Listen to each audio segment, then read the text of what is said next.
Commerce tutor വീഡിയോസിലേക്ക് എല്ലാവർക്കും സ്വാഗതം. ഇന്ന് നമ്മൾ ക്ലാസ് 12 ബിസിനസ് സ്റ്റഡീസിലെ 5ാമത്തെ ചാപ്റ്റർ ഓർഗനൈസിങ് ഈ പാഠത്തിൻ്റെ 5ാമത്തെ പാർട്ടിലേക്കാണ് കടക്കുന്നത്. പുതിയ വീഡിയോ ക്ലാസ്സിലേക്ക് എല്ലാവർക്കും സ്വാഗതം. കഴിഞ്ഞ ക്ലാസ്സിൽ ഓർഗനൈസിങ്ങിൻ്റെ ഭാഗമായിട്ടുള്ള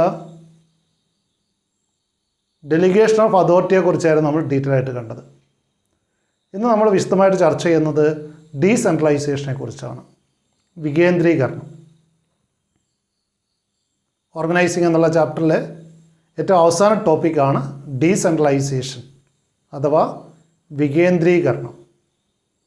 എന്താണ് decentralisation? Decentralisation refers to delegation of authority throughout all the levels of the organization. ഇവിടെയും ഡെലിഗേഷൻ ഓഫ് അതോറിറ്റി തന്നെയാണ് നടക്കുന്നത്. അധികാരം താഴെ തലങ്ങളിലേക്ക് വിട്ടു നൽകുകയാണ്.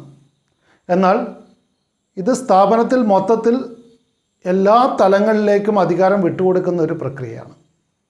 So decentralisation refers to delegation of authority throughout, സ്ഥാപനത്തിൽ എല്ലാ തലങ്ങളിലും, throughout all the levels of the organization. അല്ലാതെ ഡെലിഗേഷൻ ഓഫ് അതോറിറ്റിയിൽ ഒരു മാനേജർ തൻ്റെ സബോർഡിനേറ്റിന് അധികാരം കൈമാറുന്നതാണ്. എന്നാൽ ഡീസെൻട്രലൈസേഷൻ എന്ന് പറയുന്നത് കുറേ കൂടി വിശാലമായിട്ടുള്ള സ്കോപ്പുള്ള ഒരു പ്രോസസ്സാണ്.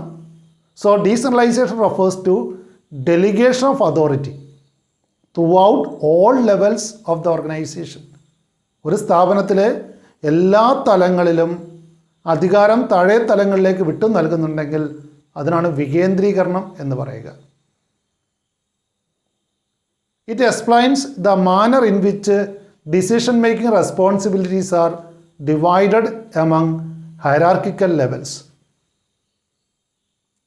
അപ്പോൾ ഇവിടെ മാനേജ്മെൻറ്റിൻ്റെ എല്ലാ തലങ്ങളിലും കുറേ അധികാരങ്ങൾ അല്ലെങ്കിൽ തീരുമാനമെടുക്കാനുള്ള അധികാരം വിട്ടു നൽകുകയാണ് ചെയ്യുന്നത്.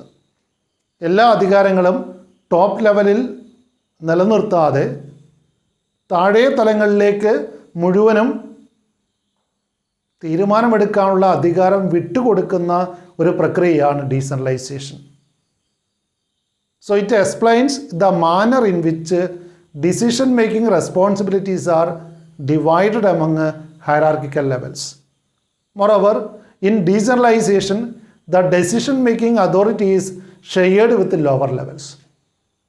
എല്ലാ താഴെ തലങ്ങളിലും മാനേജ്മെൻറ്റിലെ എല്ലാ ലെവൽസിലേക്കും തീരുമാനമെടുക്കാനുള്ള അധികാരം വിട്ടു നൽകുന്ന ഒരു പ്രക്രിയയാണ് ഡീസെൻട്രലൈസേഷൻ.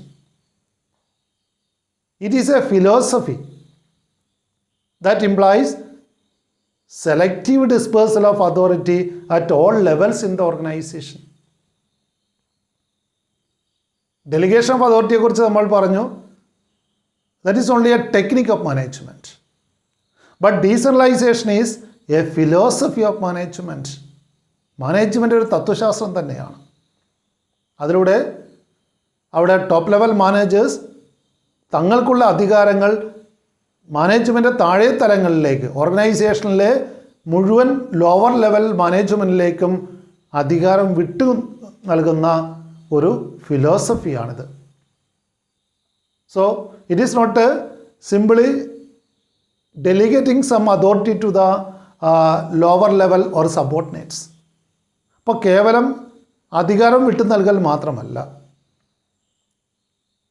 അതിലുപരി സ്ഥാപനത്തിലെ എല്ലാ തലങ്ങളിലേക്കും ലോവർ ലെവൽ മാനേജേഴ്സിന് കൂടുതൽ അധികാരങ്ങൾ നൽകിക്കൊണ്ട്, ഡിസിഷൻ മേക്കിംഗ് പവേഴ്സ് അവർക്ക് നൽകിക്കൊണ്ട് സ്ഥാപനത്തിലെ മൊത്തത്തിലുള്ള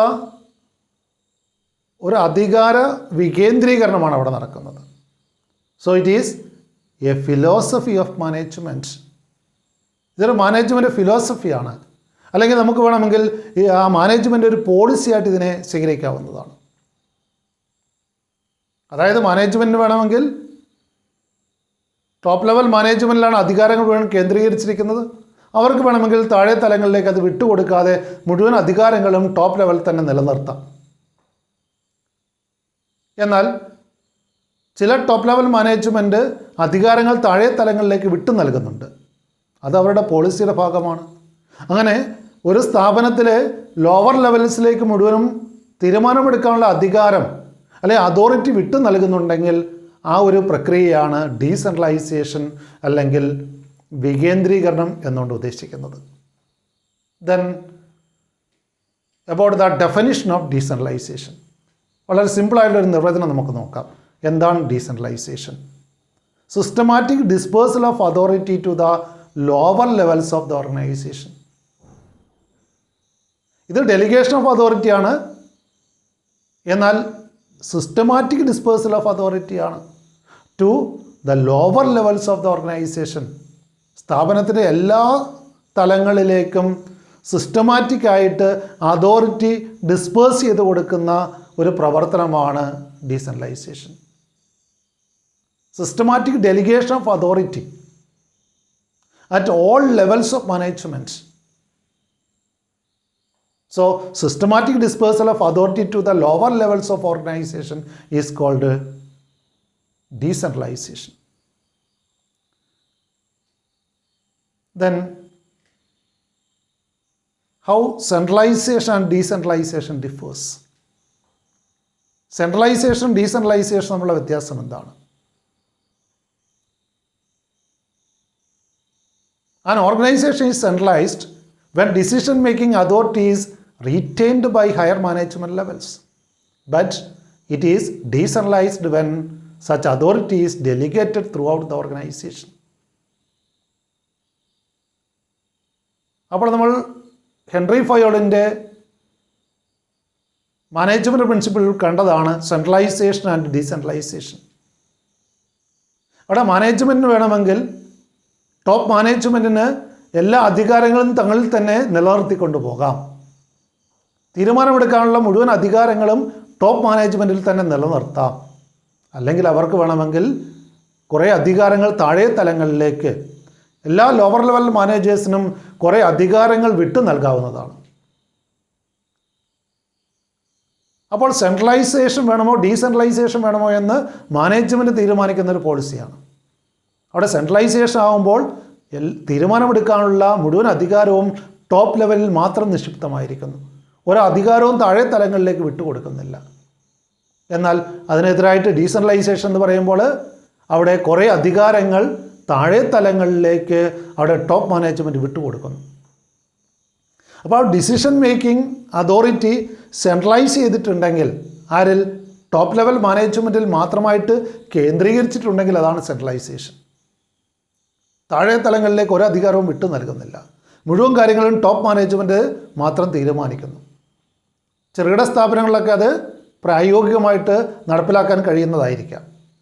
എന്നാൽ വൻകിട സ്ഥാപനങ്ങളിൽ മുഴുവൻ അധികാരങ്ങളും ടോപ്പ് ലെവലിൽ നിലനിർത്തിക്കൊണ്ട് സ്ഥാപനം സ്മൂത്തായിട്ട് മുന്നോട്ട് കൊണ്ടുപോകാൻ സാധ്യമല്ല. അവിടെ കുറേയൊക്കെ അധികാരങ്ങൾ എന്താണ് താഴെ തലങ്ങളിലേക്ക് വിട്ടുകൊടുക്കേണ്ടതുണ്ട്.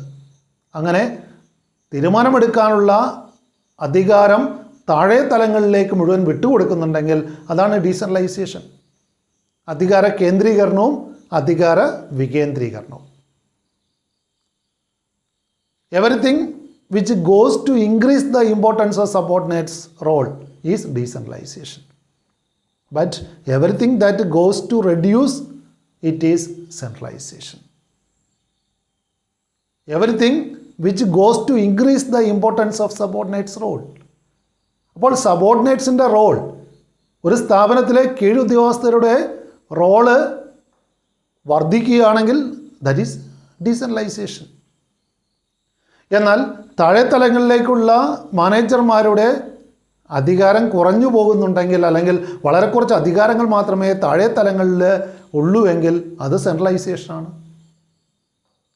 So everything which goes to increase the importance of subordinates role is decentralization, but everything that goes to reduce the power of lower level managers is centralization. അപ്പോൾ തീരുമാനം മുഴുവനും ടോപ്പ് മാനേജ്മെൻറ്റ് തനിച്ചെടുക്കുകയാണെങ്കിൽ അത് സെൻട്രലൈസേഷനാണ്. നേരെ തിരിച്ച് ടോപ്പ് മാനേജ്മെൻറ്റ് കുറേ അധികാരങ്ങൾ താഴെ തലങ്ങളിലേക്കെല്ലാം വിട്ടുകൊടുക്കുന്നുണ്ടെങ്കിൽ that is the case of decentralization. As an organization grows in size and complexity, there is a tendency to move towards decentralized decision making. അവിടെ സ്ഥാപനത്തിന് വലിപ്പം കൂടുന്തോറും ഡീസെൻട്രലൈസേഷൻ ഇല്ലാതെ മുന്നോട്ട് പോകാൻ സാധ്യമല്ല.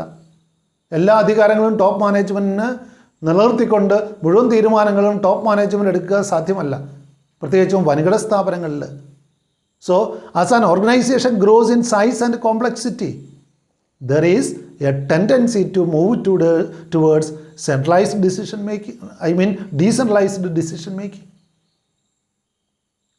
An organization can never be completely centralized or decentralized. നമ്മൾ കാണുകയുണ്ടായി, ഹെൻറി ഫയോളിൻ്റെ സെൻട്രലൈസേഷൻ ഡീസെൻട്രലൈസേഷൻ പ്രിൻസിപ്പിൾ പറയുന്നത് കംപ്ലീറ്റ് സെൻട്രലൈസേഷനോ കംപ്ലീറ്റ് ഡീസെൻട്രലൈസേഷനോ ഒരു ഓർഗനൈസേഷന് അനുയോജ്യമല്ല എന്ന്. ഒരിക്കലും ഒരു സ്ഥാപനത്തിന് കംപ്ലീറ്റ് ആയിട്ട് സെൻട്രലൈസേഷൻ നടപ്പിലാക്കാൻ കഴിഞ്ഞുവെന്ന് വരില്ല. അതുപോലെ തന്നെ കംപ്ലീറ്റ് ഡീസെൻട്രലൈസേഷനും സാധ്യമായെന്ന് വരില്ല. കുറേയൊക്കെ അധികാരങ്ങൾ ടോപ്പ് മാനേജ്മെൻറ്റിലും നിലനിർത്തേണ്ടതുണ്ട്. അപ്പോൾ കംപ്ലീറ്റ് സെൻട്രലൈസേഷനും കംപ്ലീറ്റ് ഡീസെൻട്രലൈസേഷനും പ്രായോഗികമല്ല. കുറേയൊക്കെ ഒരു സ്ഥാപനത്തിൽ എന്താണ് ഡീസെൻട്രലൈസേഷൻ ആവശ്യമാണ്. അതേസമയത്ത് എന്താണ് ടോപ്പ് ലെവലിൽ കുറേയൊക്കെ അധികാരങ്ങൾ നിലനിർത്തുകയും അനിവാര്യതയാണ്. Then next we shall discuss about the importance of decentralization. ഡീസെൻട്രലൈസേഷന് പ്രാധാന്യം എന്താണ്? What are the points of importance of decentralization? The first point is it develops initiative among subordinates. Decentralization subordinatesനിടയ്ക്ക് ഇനീഷ്യേറ്റീവ് ഉണ്ടാക്കുന്നു. It develops initiative among subordinates. Decentralization helps to promote self reliance and confidence among the subordinates. അപ്പോൾ കീഴ്ജീവനക്കാരുടെക്ക് self റിലയൻസും കോൺഫിഡൻസും ഉണ്ടാക്കാൻ, അവർക്കൊരു ആത്മവിശ്വാസം ഉണ്ടാക്കാനും അവരിൽ എന്താണ് കൂടുതൽ ഉത്തരവാദിത്വ ബോധം ഉണ്ടാക്കാനും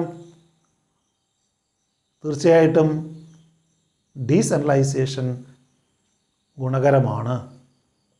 so decentralization develops initiative among subordinates because it helps to promote self-reliance and confidence among the subordinates.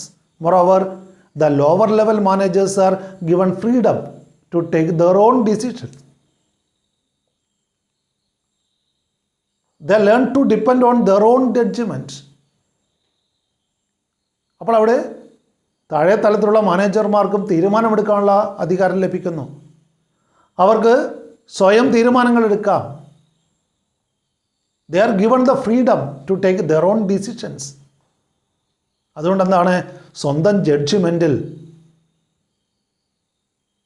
അതിനെ ഡിപ്പെൻഡ് ചെയ്യാൻ വേണ്ടിയിട്ട് അവിടെ മാനേജർമാർക്ക് കഴിയുന്നു.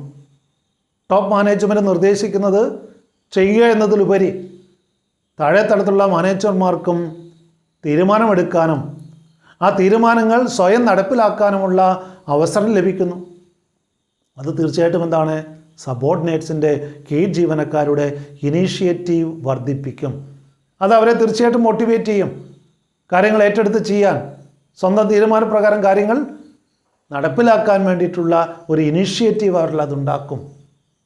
So firstly decentralization develops initiative among subordinates, and secondly it develops managerial talent for the future മാനേജേഴ്സിനെ develop ചെയ്യുന്നതിലും നിർണായക പങ്ക് decentralisation വഹിക്കുന്നുണ്ട്. Decentralization gives the lower level managers a chance to prove their abilities and create a reservoir of qualified manpower. അപ്പോൾ lower level മാനേജേഴ്സിന് അവരുടെ കഴിവുകൾ പ്രകടിപ്പിക്കാനുള്ളൊരു അവസരം അതിലൂടെ കിട്ടുകയാണ്, സ്വയം തീരുമാനമെടുക്കാൻ. അതിലൂടെ എന്താണ് നല്ല ക്വാളിഫൈഡ് ആയിട്ടുള്ളൊരു മാൻ പവറിൻ്റെ ഒരു ഭാവിയിലേക്ക് നമുക്ക് ഉപയോഗിക്കാൻ പറ്റിയ ഒരു നല്ല റിസർവെയറായിട്ട് അത് മാറുന്നു. They can be considered to fill up more challenging positions through promotions. അപ്പോൾ അങ്ങനെ കഴിവുള്ളവരെ എന്താണ് തുടർന്ന് പ്രൊമോഷൻ നൽകി സ്ഥാപനത്തിൽ കൂടുതൽ ഉയർന്ന തസ്തികയിലേക്ക് അവരുടെ കഴിവ് പ്രയോജനപ്പെടുത്താൻ അതിലൂടെ കഴിയുന്നുണ്ട്. അപ്പോൾ മാനേജറിയൽ ടാലൻറ്റ് ഡെവലപ്പ് ചെയ്യാനും ഡീസെൻട്രലൈസേഷൻ സഹായിക്കുന്നുണ്ട്. താഴെ തലത്തിലുള്ള മാനേജർമാർക്ക് തീരുമാനമെടുക്കാനുള്ള അധികാരം വിട്ടുകൊടുത്തുകൊണ്ട് അവരെ വളർത്താനും അവരുടെ പ്രൊമോഷൻ സാധ്യതകൾ ഉണ്ടാക്കാനുമൊക്കെ ഉപകരിക്കുന്നുണ്ട്. So decentralization develops managerial talent for the future. Then again it helps to take quick decisions. Quick decision making. Decisions are taken at levels which are nearest to the points of action. അപ്പോൾ lower level managers, supervisors അടക്കമുള്ള lower level മാനേജേഴ്സിന് പോലും എന്താണ് അവിടെ തീരുമാനമെടുക്കാനുള്ള അധികാരം വിട്ടു നൽകുന്നുണ്ട്. അപ്പോൾ അവിടെ പോയിൻറ്റ്സ് ഓഫ് ആക്ഷൻ, പ്രവൃത്തി തലത്തിൽ തന്നെ എന്താണ് ഡയറക്റ്റായിട്ട് തീരുമാനങ്ങൾ എടുക്കാൻ, ഹയർ ലെവൽ കൺസൾട്ട് ചെയ്യാതെ പല തീരുമാനങ്ങളും, പ്രത്യേകിച്ച് റൊട്ടീൻ ദൈനംദിന പ്രവർത്തനങ്ങളുമായിട്ട് ബന്ധപ്പെട്ട തീരുമാനങ്ങളൊക്കെ അവർക്ക് തന്നെ കൈക്കൊള്ളാൻ സാധിക്കുന്നു. There is no requirement for approval from many levels, and thus the decision making process is much faster. വേഗത്തിൽ അതിലുകൊണ്ട് തീരുമാനം എടുക്കാൻ കഴിയുന്നു. അപ്പോൾ ഒരു ഹയർ ലെവലിലേക്ക് അറിയിക്കാതെ തന്നെ, സാധാരണ ഇതിലാണ് നമുക്കറിയാം ഓർഗനൈസേഷൻ്റെ അവിടെ ആ സ്കളാർ ചെയിനിലൂടെ ഹയർ ലെവലിലേക്ക് കാര്യങ്ങൾ കമ്മ്യൂണിക്കേറ്റ് ചെയ്തുകൊണ്ട് പെർമിഷൻ വാങ്ങിയാൽ മാത്രമേ തീരുമാനം എടുക്കാൻ പറ്റുകയുള്ളൂ. എന്നാൽ ഇവിടെ തീരുമാനമെടുക്കാനുള്ള അധികാരങ്ങൾ താഴെ തലങ്ങളിലേക്ക് നൽകുമ്പോൾ അവിടെ പോയിൻറ്റ്സ് ഓഫ് ആക്ഷനിൽ തന്നെ തീരുമാനമെടുക്കാനും അവിടെ വേഗത്തിലുള്ള തീരുമാനങ്ങൾക്കത് സഹായിക്കുകയും ചെയ്യുന്നു. ക്വിക്ക് ഡിസിഷൻസ്,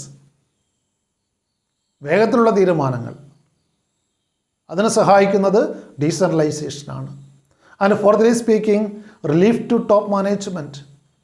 എല്ലാ അധികാരങ്ങളും ടോപ്പ് മാനേജ്മെൻറ്റിൽ പിടിച്ചു വെക്കാതെ കുറേ താഴെ തലങ്ങളിലേക്ക് വിട്ടുകൊടുക്കുമ്പോൾ എന്താണ് വളരെ തന്ത്രപ്രധാനമായിട്ടുള്ള കാര്യങ്ങളിൽ കൂടുതൽ കോൺസെൻട്രേറ്റ് ചെയ്തുകൊണ്ട് ടോപ്പ് മാനേജ്മെൻറ്റും പ്രവർത്തിക്കാൻ കഴിയുന്നു.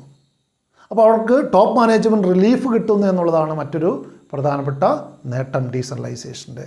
Decentralisation leaves the top management with more time which they can devote to important policy decisions. പ്രധാനപ്പെട്ട നയ തീരുമാനങ്ങൾ എടുക്കുന്നതിലേക്ക് അപ്പോൾ ടോപ്പ് മാനേജ്മെൻറ്റിന് കൂടുതൽ ശ്രദ്ധ കേന്ദ്രീകരിക്കാൻ കഴിയും. മറ്റ് ലോവർ ലെവലിൽ എടുക്കേണ്ട തീരുമാനങ്ങളൊക്കെ അതിനുള്ള അധികാരം താഴെത്തട്ടിലേക്ക് വിട്ടുകൊടുക്കുന്നതിലൂടെ ടോപ്പ് മാനേജ്മെൻറ്റിന് കൂടുതൽ സമയം കിട്ടുകയും അതിലൂടെ എന്താണ് അവരുടെ വർക്ക് ലോഡ് കുറച്ച് അവർക്ക് മേജർ പോളിസി ഡിസിഷൻസിൽ കോൺസെൻട്രേറ്റ് ചെയ്യാൻ കഴിയും. അഞ്ചാമതായിട്ട് it facilitates growth. Greater autonomy to the lower levels of management allows the managers to function in a manner best suited to their department. അപ്പോൾ ഡീസെൻട്രലൈസേഷനോട് ഓട്ടോണമി കിട്ടുന്നുണ്ട്, പ്രവർത്തന സ്വാതന്ത്ര്യം ലഭിക്കുന്നുണ്ട്, എല്ലാ തീരുമാനങ്ങളും അതാത് ഡിപ്പാർട്ട്മെൻറ്റിൽ കൈക്കൊള്ളാൻ കഴിയുന്നു. ഡിപ്പാർട്ട്മെൻറ്റൽ ഹെഡിൻ്റെ തീരുമാനങ്ങൾ ആ ഡിപ്പാർട്ട്മെൻറ്റിനെ സംബന്ധിച്ച തീരുമാനങ്ങൾ എടുക്കാൻ അവിടെ കഴിയുന്നുണ്ട്. അതുകൊണ്ട് തന്നെ എന്താണ് the manager, they can function in a manner best suited to their department. ആ ഡിപ്പാർട്ട്മെൻറ്റിന് ഉചിതമായ രീതിയിൽ തീരുമാനങ്ങൾ ആ ഡിപ്പാർട്ട്മെൻറ്റൽ മാനേജേഴ്സിന് അതുകൊണ്ട് കൈക്കൊള്ളാൻ കഴിയുന്നു. This fosters A sense of competition among the departments. അപ്പോൾ അവിടെ സ്വയംഭരണം കിട്ടുന്നതോടുകൂടി ഓരോ ഡിപ്പാർട്ട്മെൻറ്റും പരസ്പരം മത്സരിച്ചുകൊണ്ട് ഏറ്റവും ബെസ്റ്റായിട്ടുള്ള performance കാഴ്ചവെക്കും. This fosters a sense of competition among the departments and this facilitates growth of the organization. സ്ഥാപനത്തിൻ്റെ വളർച്ചയ്ക്ക് അത് ഗുണകരമായിരിക്കും. എല്ലാ ഡിപ്പാർട്ട്മെൻറ്റുകളും മത്സരിച്ച് പ്രവർത്തനങ്ങൾ ഏറ്റെടുത്ത് ചെയ്യുന്നു. അതിലൂടെ സ്ഥാപനത്തിൻ്റെ വളർച്ച അനായാസമാകുന്നു എന്നുള്ളതാണ് മറ്റൊരു ഡീസെൻട്രലൈസേഷൻ മേന്മ. And finally better control. Decentralization make it possible to evaluate performance at each level and the departments can be individually held accountable for the results. കാരണം ഓരോ ഡിപ്പാർട്ട്മെൻറ്റും സ്വയം തീരുമാനമെടുക്കുന്ന ഓട്ടോണമി എൻജോയ് ചെയ്യുന്ന യൂണിറ്റുകളാണ്. അതുകൊണ്ട് തന്നെ അവിടെ ഓരോ ഡിപ്പാർട്ട്മെൻറ്റിൻ്റെയും പെർഫോമൻസിന് അവരെ തന്നെ ഉത്തരവാദിയാക്കാൻ സാധിക്കും. കാരണം ഓരോ ഡിപ്പാർട്ട്മെൻറ്റിലേക്കും വേണ്ട തീരുമാനങ്ങൾ ആ ഡിപ്പാർട്ട്മെൻറ്റ് തലവനാണ് എടുക്കുന്നത്. അപ്പോൾ അവിടെ ഡീസെൻട്രലൈസ്ഡ് അതോറിറ്റിയാണുള്ളത്. ഓരോ ഡിപ്പാർട്ട്മെൻറ്റിലും വേണ്ട തീരുമാനങ്ങൾ എടുക്കാം. അതുകൊണ്ട് തന്നെ എന്താണ് അവരെ റെസ്പോൺസിബിൾ ആക്കാനും അവരെ അക്കൗണ്ടബിൾ ആക്കാനും അതിലൂടെ മെച്ചപ്പെട്ട പ്രവർത്തനം അവർ നടത്തുന്നുണ്ടോ എന്ന് എളുപ്പത്തിൽ ഇവാലുവേറ്റ് ചെയ്യാനും കഴിയും. അപ്പോൾ ബെറ്റർ കൺട്രോൾ ഇനിഷ്യേറ്റ് ചെയ്യാനും ഡീസെൻട്രലൈസേഷൻ സഹായകരമാണ്. So these all are the points of importance of decentralisation. ഒന്നുകൂടെ നമുക്ക് ആ 6 പോയിൻറ്റ്സ് ഒന്ന് റിവൈസ് ചെയ്ത് നോക്കാം. What are the points of importance of decentralisation? Firstly, develop initiative among subordinates. Secondly, develop managerial talent for the future. Then thirdly, quick decision making. And next one is relief to top management. Fifth one is facilitates growth. And lastly, better control. These all are the points of importance of decentralization. Then we shall come to the last topic in this chapter, that is about differences between delegation and decentralization. Delegation, decentralization, ഇവ തമ്മിലുള്ള വ്യത്യാസം എന്തൊക്കെയാണ്? സ്ഥിരമായിട്ട് പരീക്ഷയ്ക്ക് ചോദിക്കുന്ന ഒരു ചോദ്യം കൂടിയാണിത്. What are the differences between delegation and decentralisation? രണ്ടിലും അധികാരം വിട്ടു നൽകലാണ്. എന്നാൽ രണ്ടിൻ്റെയും പ്രോസസ്സ് വ്യത്യസ്തമാണ്, അല്ലെങ്കിൽ രണ്ടിൻ്റെയും സ്കോപ്പ് വ്യത്യസ്തമാണ്. What are the differences between delegation and decentralisation? അപ്പോൾ പ്രധാനമായിട്ടും 6 ബേസിസിലുള്ള വ്യത്യാസമാണ് നമ്മളിവിടെ ചർച്ച ചെയ്യുന്നത്. ഡെലിഗേഷൻ, ഡീസെൻട്രലൈസേഷൻ തമ്മിലുള്ള വ്യത്യാസങ്ങൾ 6 പ്രധാനപ്പെട്ട പോയിന്റുകളിലൂടെയാണ് നമ്മൾ ചർച്ച ചെയ്യുന്നത്. Firstly about the nature.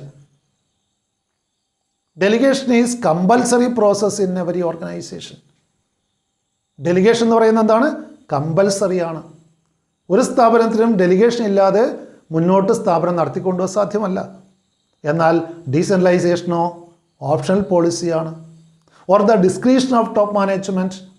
Top മാനേജ്മെൻറ്റിൻ്റെ പോളിസിക്ക് അനുസരിച്ചിരിക്കും സെൻട്രലൈസേഷൻ വേണമോ ഡീസെൻട്രലൈസേഷൻ വേണമോ, അല്ലെങ്കിൽ എല്ലാ അധികാരങ്ങളും ടോപ്പ് മാനേജ്മെൻറ്റ് നിലനിർത്തണമോ കുറേ അധികാരങ്ങൾ താഴെ തലങ്ങളിലേക്ക് വിട്ടുകൊടുക്കണമോ എന്ന് തീരുമാനിക്കുന്നത് ടോപ്പ് മാനേജ്മെൻറ്റാണ്. ആ ടോപ്പ് മാനേജ്മെൻറ്റ് പോളിസിയാണ്. അതൊരു ഓപ്ഷണൽ ഒന്നാണ്. വേണമെങ്കിൽ ചെയ്താൽ മതി, വേണമെങ്കിൽ അധികാരങ്ങൾ മുഴുവനും ടോപ്പ് മാനേജ്മെൻറ്റ് നിലനിർത്താം, വേണമെന്നുണ്ടെങ്കിൽ മാത്രം ലോവർ ലെവലിലേക്ക് അധികാരങ്ങൾ വിട്ടു നൽകിയാൽ മതി. So it is an optional policy. But delegation is compulsory one.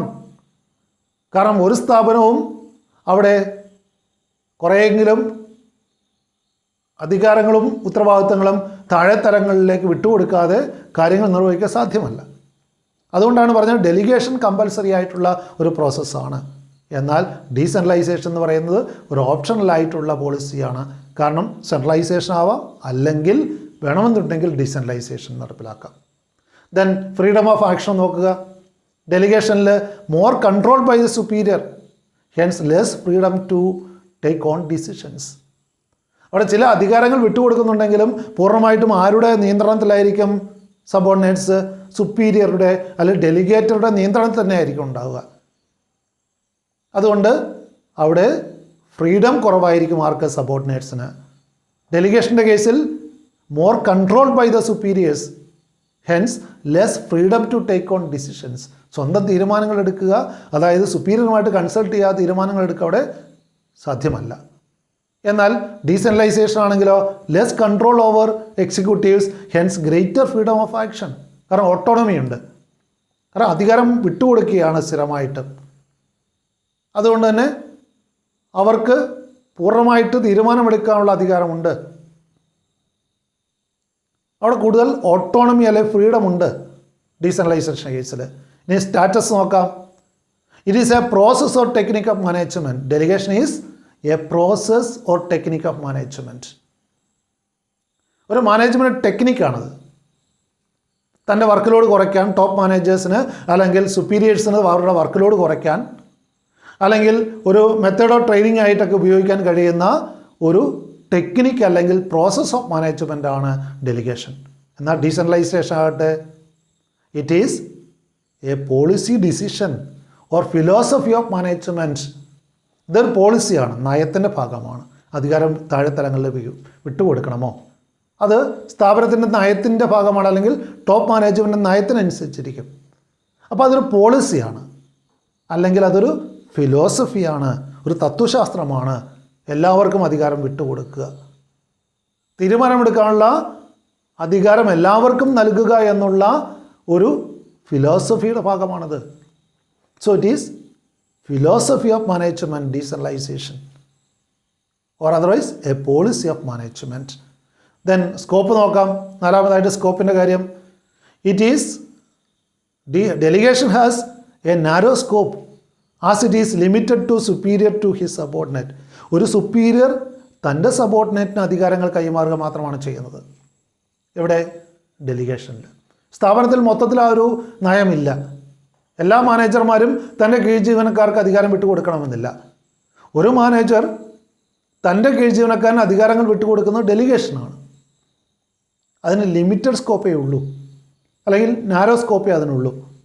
But decentralization has a wider scope as it takes place at all levels of management.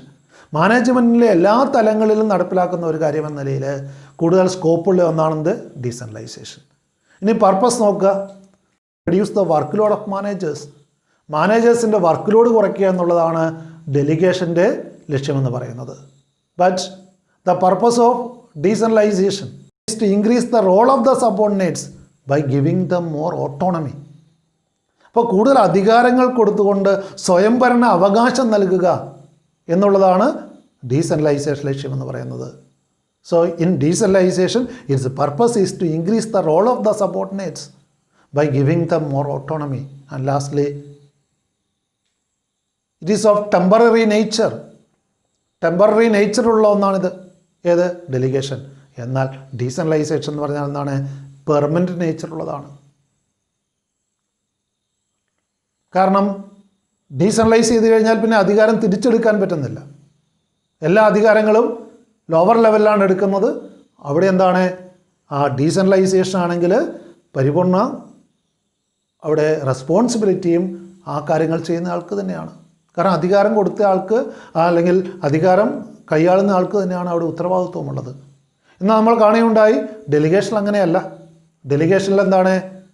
അവിടെ താൽക്കാലികമായിട്ട് അധികാരം കൈമാറിയിരിക്കുന്നതാണ്. അതുകൊണ്ട് അൾട്ടിമേറ്റ് റെസ്പോൺസിബിലിറ്റി ആർക്ക് തന്നെയാണ്? ഡെലിഗേറ്റർക്ക് തന്നെയാണ്. എന്നാൽ ഒരു പെർമനൻ്റ് ആയിട്ടുള്ളൊരു കാര്യമാണെന്ത്? അവിടെ ഡീസെൻട്രലൈസേഷൻ എന്ന് പറയുന്നത് ഒരു പെർമനൻ്റ് ആയിട്ടുള്ളൊരു പ്രോസസ്സാണ്. അതുകൊണ്ട് അവിടെ എന്താണ്? അത് റിവോക്ക് ചെയ്യുന്ന അല്ലെങ്കിൽ തിരിച്ചെടുക്കുന്നത് സാധാരണ സാഹചര്യമില്ല. വികേന്ദ്രീകരണം നടത്തി കഴിഞ്ഞാൽ അത് പെർമനൻ്റ് ആയിട്ട് തന്നെ കൊടുക്കുന്നതാണ്. കാരണം അവിടെ ടോപ്പ് മാനേജ്മെൻറ്റിനല്ല പിന്നെ ഉത്തരവാദിത്വം. തീരുമാനം എടുത്ത ആ ലോവർ ലെവലിൽ തന്നെയാണ് അവിടെ റെസ്പോൺസിബിലിറ്റിയും ഉള്ളത്. So these all are the differences between delegation and decentralisation. ഈ പാഠഭാഗം നമ്മളിവിടെ അവസാനിപ്പിക്കുകയാണ്. ഓർഗനൈസിങ് എന്നുള്ള ചാപ്റ്റർ 5 വീഡിയോ ഭാഗങ്ങളിലൂടെയായിട്ട് നമ്മൾ കണ്ടു. എല്ലാവരും ഈ പാഠഭാഗങ്ങൾ നന്നായിട്ട് പഠിക്കുക. കൂടുതൽ ചോദ്യങ്ങൾ ഈ പാഠഭാഗത്തും ചോദിക്കാറുണ്ട്. എല്ലാവർക്കും വിട. അടുത്തൊരു വീഡിയോയിൽ കാണുന്നത് വരെ എല്ലാവർക്കും വിട. Thank you for watching this video.